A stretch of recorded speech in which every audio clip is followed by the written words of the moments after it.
এ হলো রোহিণী ও তার ছোট মেয়ে তানিয়া। তারা খুবই গরিব ছিল, তাই রোহিণী একজন জমিদারের বাড়িতে কাজ করত এবং সেই টাকা দিয়ে তার পরিবার চালাতো। গরিব হওয়ায় তানিয়াকে কেউ খেলায় নিত না, তাই সে বাড়িতে একা একা খেলা খেলতো ও দৌড়ঝাঁপ করে একা একা বেড়াতো। মা, তুমি চলে এসেছো। আমি তোমারই অপেক্ষা করছিলাম। আমার খুব ক্ষুধা পেয়েছে, তাড়াতাড়ি আমাকে খেতে দাও মা। না রে মা, আজ তোর জন্য কোনো খাবার জোগাড় করতে পারিনি। তবে আমি তোকে কথা দিচ্ছি, তুই আজ এই রাতটা কোনোভাবে পার করে দে, আমি কালই তোর জন্য অনেক খাবার নিয়ে আসবো। পরদিন সকাল হতেই রোহিণী জমিদার বাড়িতে তার মেয়ের জন্য খাবার আনতে যায়। জমিদার বাবু, কাল সকাল থেকে আমার মেয়ে না খেয়ে আছে, আমাকে কিছু টাকা দিবেন, আমি তা দিয়ে কিছু খাবার কিনে আমার মেয়েকে খেতে দেব। দূর, সারাদিন শুধু টাকা টাকা আর টাকা। আরে টাকা কি গাছে ফলে যে তুই চাইলে তোকে দিয়ে দিলাম? যা, টাকা মাকা নেই, যা সর এখান থেকে। এই কথা শুনে রোহিণী কাঁদতে কাঁদতে তার বাড়ির দিকে যেতে থাকে। মা, তুমি চলে এসেছো, আমার জন্য খাবার আনোনি? তাড়াতাড়ি দাও মা, আমার খুব ক্ষুধা পেয়েছে, আমি ভাত খাবো। না রে মা, আমি তোর জন্য খাবার আনতে পারিনি, তবে তুই চিন্তা করিস না, আমি তোর দোকানদার কাকার থেকে বাকিতে কোনো খাবার পাই কিনা দেখছি। এরপর রোহিণী দোকানদার কাকার কাছে যায় এবং তাকে বাকিতে খাবার দিতে বললে সে না বলে দেয়। এরপর নদীর পাড়ে গিয়ে কাঁদতে শুরু করে। রোহিণীকে কাঁদতে দেখে সেখানে একটা পরী চলে আসে। তুমি কে, আর এখানে বসে বসে কাঁদছো কেন? তোমার কি কিছু হয়েছে? আমাকে বলো, আমি তোমাকে সাহায্য করব। আমার নাম রোহিণী, আমি এই গ্রামেই থাকি। আজ কিছুদিন ধরে কোনো টাকা জোগাড় করতে পারিনি, যার কারণে আমার মেয়ে ও আমি না খেয়ে রয়েছি। কিন্তু অনেকের কাছে সাহায্য চাওয়াও কেউ আমাকে সাহায্য করেনি। এই গরুটা আমি তোকে দিলাম, এটা কোনো সাধারণ গরু নয়। এই গরুকে তুই যা বলবি, এই গরু তোকে তাই করে দেবে। এরপর রোহিণী সেই গরুর গাড়িতে চড়ে তার বাড়ি ফিরে আসে। শোন, তোরা আজ থেকে গ্রামের মানুষদের বহন করে এক জায়গা থেকে আরেক জায়গায় নিয়ে যাবি এবং তাদের কাছ থেকে যেই টাকা হবে তা নিয়ে এসে আমার কাছে। গ্রামে এসে তো বিরাট ঝামেলায় পড়ে গেলাম। এখানে তো একটা গাড়িও দেখছি না। এখন আমি শহরে পৌঁছাবো কি করে? তোমাকে তো তাড়াতাড়ি শহরে পৌঁছাতে হবে। বাবু, আপনারা কোথায় যাবেন? আপনি চাইলে আমাদের গাড়িতে বসতে পারেন, আমরা আপনাকে খুব তাড়াতাড়ি শহরে পৌঁছে দেব। বাহ, এ তো আজব গরু, এরা তো দেখি কথা বলতে পারে।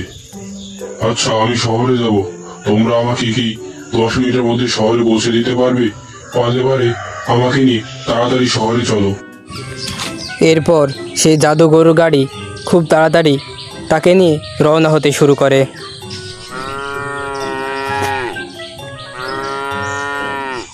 বাহ, তোমরা তো খুব তাড়াতাড়ি আমাকে শহরে পৌঁছে দিলে। আমি 10 মিনিটের কথা বলেছিলাম, তোমরা তো আমাকে 6 মিনিটের মধ্যে পৌঁছে দিয়েছো।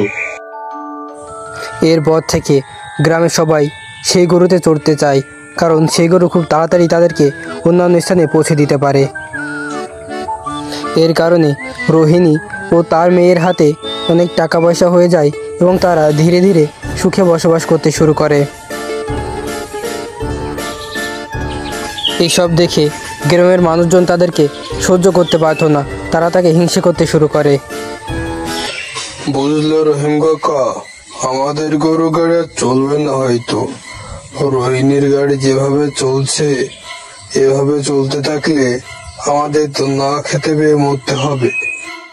হ্যাঁ রে রহিম, তুই ঠিকই বলেছিস, আমাদের গাড়ি আর হয়তো চলবে না। এভাবে চলতে থাকলে আমাদের না খেয়ে মরতে হবে। যেভাবেই হোক আমার ওই রোহিণীর গাড়িটা কেড়ে নিতেই হবে, না হলে পারে আর হবে না। দেখছি আজ রাতের ওই গাড়িটাও চুরি করে নেব। এরপর রাত হতেই রহিম চলে আসে রোহিণীর গাড়িটা চুরি করে নিতে, এবং কিছুক্ষণ পরেই রোহিণী সেই গরু গাড়িটি চুরি করে নিয়ে জঙ্গলের দিকে চলে যেতে থাকে।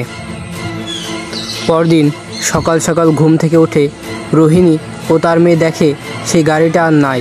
তা দেখে তারা দুজনাই চিন্তিত হয়ে পড়ে। মা, আমাদের গাড়ি হয়তো কেউ চুরি করে নিয়ে গেছে।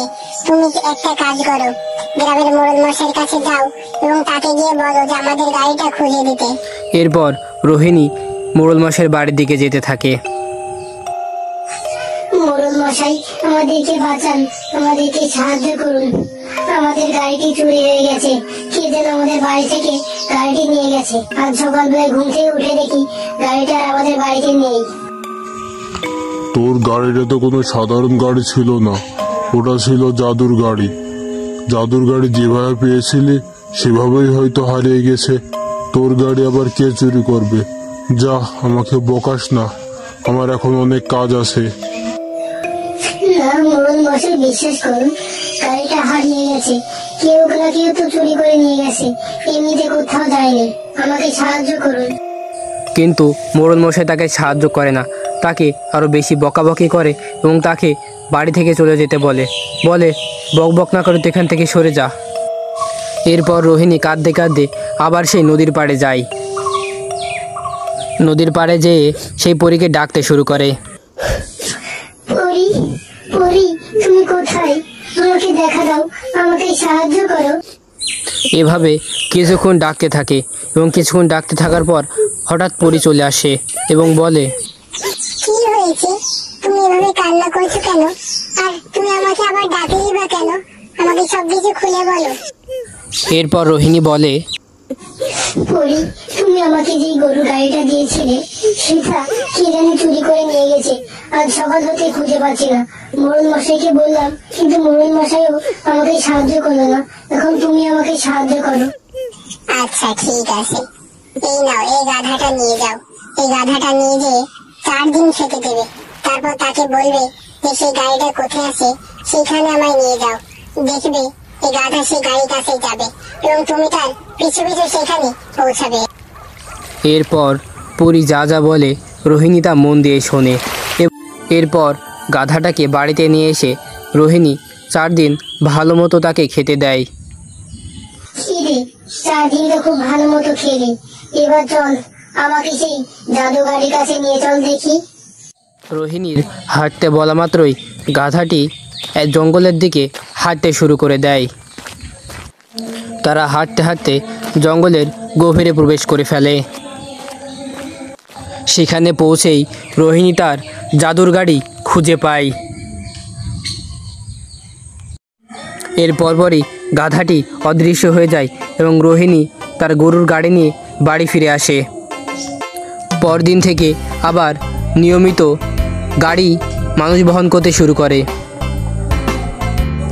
এসব দেখে করিম অবাক হয়ে যায়। কিরে, এটা কিভাবে হলো? আমি তো রোহিণীর গাড়ি জঙ্গলের ভিতরে রেখে এসেছিলাম। এই গাড়ি এখানে এসলো কিভাবে? আমাকে আজই জঙ্গলে গিয়ে দেখতে হবে গাড়িটা কি এখানে নিয়ে আসলো। এরপর করিম জঙ্গলের উদ্দেশ্যে রওনা হতে শুরু করে। কিরে, গাড়িটা তো আমি এখানে রেখে গিয়েছিলাম, গাড়িটা তো এখন আর এখানে নেই। তার মানে রোহিণী ঠিক পেয়ে গেছে যে গাড়ি আমি এখানে রেখে গিয়েছিলাম। আর তখনই সেখানে রোহিণী চলে আসে। কি গো করিম ভাই, গাড়িটা খুঁজে পাচ্ছ না তাই না? আসলে গাড়িটা আমি খুঁজে পেয়ে গেছি, কিন্তু তুমি এটা কেন করলে? আমি তো তোমাদের কোনো ক্ষতি করিনি, তাহলে তোমরা কেন আমার গাড়িটা লুকিয়ে রাখলে? রোহিণী দিদি, আমাদের অনেক বড় ভুল হয়েছে, আমাকে ক্ষমা করে দাও। আসলে তোমার গাড়িতে বেশি ভাড়া হয়, যার কারণে আমাদের কোনো টাকা পয়সা হয় না এবং আমাদের খাওয়া দাওয়ার অনেক কষ্ট হয়। তাই লোভে পড়ে আমি এই কাজ করতে বাধ্য হয়েছি। না করিম দাদা, আমার কাছে ক্ষমা চেও না। আমি তোমাকে আগেই ক্ষমা করে দিয়েছি, কিন্তু তোমার কাছে আমার একটা অনুরোধ, তুমি কখনো আর এমন কাজ কারোর সাথে করবে না।